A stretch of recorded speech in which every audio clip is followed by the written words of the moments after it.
North Korea's internet was knocked out by a cyber attack yesterday. The Obama administration, well, right now they're denying responsibility, but could this actually be that proportional response that President Obama was talking tough about?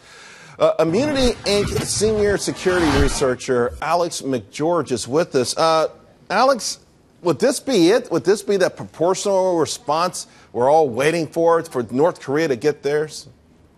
I honestly don't think so. If you look at the data behind the attack and you look at some of the analysis provided by Arbor Networks and Renesas, this was not particularly sophisticated. This is something that you could have kicked off from your desktop at home.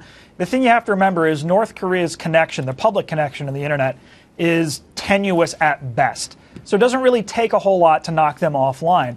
I don't really think this is the work of U.S. Cyber Command or any part of the U.S. government. I just don't think they would do something this public and this easy to see. Although it makes a good narrative, I don't buy it. Yeah, I guess someone walking in a room and accidentally kicked out a plug in a wall socket, huh? So then what would be the response then?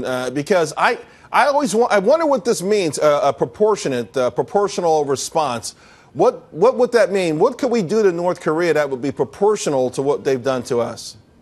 Well, I think one of the things we have to remember is that whatever we do to North Korea, we have to also be willing to do to China. The reason I say that is because it's been, for the past decade, Chinese hackers have been pilfering the United States industry. And the next time they get their hand caught in the cookie jar, we have to respond the same way that we did in North Korea. I mean, I just don't think the American people are going to swallow the fact that, well, we owe China trillions of dollars, so we're going to let them get away with this.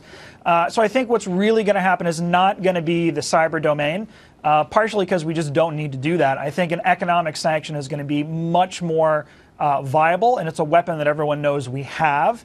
And I think it'll work. You target the bank in Macau that North Korea uses for a lot of their leaders and a lot of the elite, make it difficult for them to use the money that they have, and you get the message across.